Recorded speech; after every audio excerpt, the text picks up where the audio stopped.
Story वहीं से शुरू होती है जहां पिछला पार्ट खत्म हुआ था।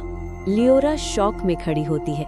उसकी आंखों में सिर्फ एक सवाल, मेरे मॉम डैड के साथ क्या हुआ था? वो आदमी धीरे से पास आता है और उसके कान के पास झुक कर कहता है, सच सुनने के लिए तुम्हें सब कुछ खोना पड़ेगा। लियोरा कंफ्यूज हो जाती है। मतलब? आदमी सीधा आंखों में देख के कहता है, मेरे साथ चलो और मैं तुम्हें सच तक ले जाऊंगा। 10 years later, हमें 10 साल बाद का दिखाया जाता है। रात का टाइम, बारिश हो रही है। एक आदमी भाग रहा होता है, अंदर से डर के मारे कांप रहा है। वो बार बार पीछे मुड़कर देखता है, कोई मेरा पीछा कर रहा है। सडनली उसके सामने एक शैडो गिरती है। वो रुक जाता है। कैमरा धीरे धीरे ऊपर उठता है और हम देखते हैं लियोरा, ब्लैक आउटफिट, ठंडी आंखें, हाथ में नाइफ। आदमी चिल्लाता है, तुम्हें पैसे चाहिए? मैं सब दे दूंगा। लियोरा धीरे से चलती है। हर स्टेप के साथ उसकी आवाज गूंजती है, मुझे पैसे नहीं, सिर्फ तुम्हारी जिंदगी चाहिए। और फिर हम देखते हैं नाइफ फ्लैश, आदमी की चीख, बारिश का पानी लाल हो रहा है और कुछ सेकंड्स में सब खत्म। लियोरा उसकी डेड बॉडी के पास खड़ी होती है।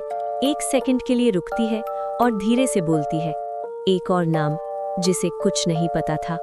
फिर लियोरा वहां से जा रही होती है। तभी एक लाउड हॉर्न सुनाई देता है। कार। एक लड़की रोड क्रॉस कर रही होती है और कार सीधा उसकी तरफ आ रही होती है। लियोरा के दिमाग में flash, mom dad, accident, blood. नहीं! 1 सेकंड में वो जंप करती है और लड़की को बचा लेती है। कार उनके बिल्कुल पास से निकल जाती है। लड़की का हाथ कांप रहा होता है। वो शॉक में होती है।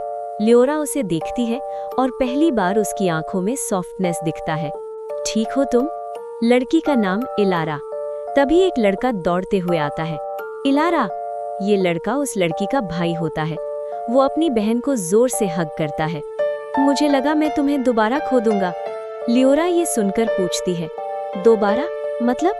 वो लड़का हैवी वॉइस में कहता है, 10 साल पहले मेरी बहन का एक्सीडेंट होने वाला था, टोक्यो के शिबुया क्रॉसिंग पर। उस दिन अगर उन दो। तभी लियोरा का फोन बजता है। वो कहती है, मुझे जाना होगा। जाने से पहले इलारा कहती है, प्लीज एक बार हमारे घर आना, मैं और मेरे भाई तुम्हें ठीक से शुक्रिया बोलना चाहते हैं। लड़का एड्रेस देता है। लियोरा 1 सेकंड हेजिटेट करती है, फिर क्वाइटली नॉड करके वहां से चली जाती है। फिर हम लियोरा को एक underground base, dim lights, guards everywhere. Leora enter करती है। सब उसे रिस्पेक्ट और डर से देखते हैं। चेयर पर बैठा है वो मिस्टीरियस आदमी, जो कि एक माफिया बॉस है।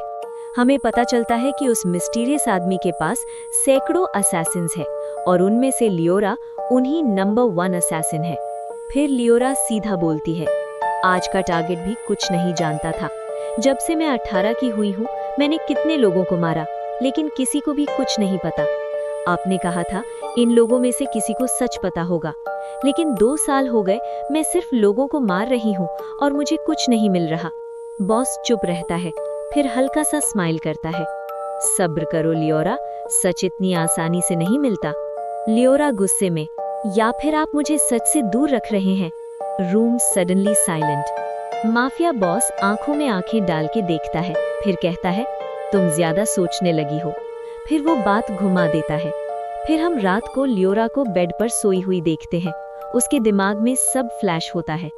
इलारा, 10 साल पहले, शिबुया क्रॉसिंग, सेम एक्सीडेंट। वो उठकर बैठ जाती है। Same road, same time. क्या ये सिर्फ इत्तेफाक है या फिर इसका कनेक्शन है मेरे मॉम डैड के एक्सीडेंट से? फिर सीन शिफ्ट, अंधेरा कमरा, चारों तरफ खामोशी। माफिया बॉस अकेला बैठा होता है। वो एक डरावनी सी हंसी, डेविल लाफ देता है और धीरे से कहता है, लियोरा को सच कभी पता नहीं चलना चाहिए और मैं उसे सच तक पहुंचने भी नहीं दूंगा। डेविल की हंसी की आवाज पूरे कमरे में गूंज उठती है। क्या लियोरा सच के करीब पहुंच चुकी है या फिर वो अभी भी एक खतरनाक झूठ में जी रही है? और सबसे बड़ा सवाल, माफिया बॉस लियोरा से क्या छिपा रहा है? जानने के लिए वेट करो नेक्स्ट पार्ट का। लाइक, कमेंट और सब्सक्राइब करना मत भूलना।